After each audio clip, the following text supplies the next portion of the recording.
एक दिन गौतम बुद्ध अपने शिष्यों के साथ एकदम शांत बैठे हुए थे। उन्हें इस प्रकार बैठे हुए देख शिष्य चिंतित हुए कि कहीं वह अस्वस्थ तो नहीं है। एक शिष्य ने उनसे पूछा कि आज वह मौन क्यों बैठे हैं, क्या शिष्यों से कोई गलती हो गई है? इसी बीच एक अन्य शिष्य ने पूछा कि क्या वह अस्वस्थ हैं, पर बुद्ध मौन रहे। तभी कुछ दूर खड़ा व्यक्ति जोर से चिल्लाया, आज मुझे सभा में बैठने की अनुमति क्यों नहीं दी गई है?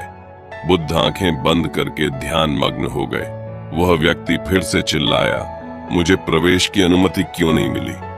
इसी बीच एक उदार शिष्य ने उसका पक्ष लेते हुए कहा कि उसे सभा में आने की अनुमति प्रदान की जाए। बुद्ध ने आंखें खोली और बोले, नहीं, वह अछूत है, उसे आज्ञा नहीं दी जा सकती। यह सुनकर शिष्यों को बड़ा आश्चर्य हुआ।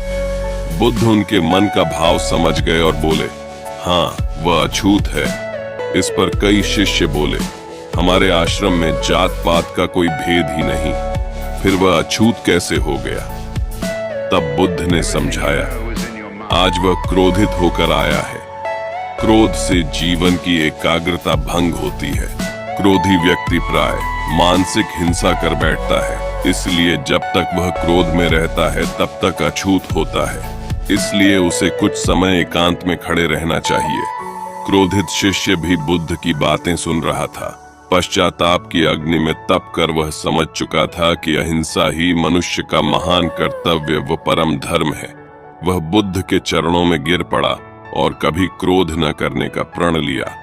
आशय यह है कि क्रोध के कारण व्यक्ति अनर्थ कर बैठता है और पश्चाताप उसे बाद में होता है, जिसका कोई लाभ नहीं मिलता। इसलिए हमें क्रोध नहीं करना चाहिए।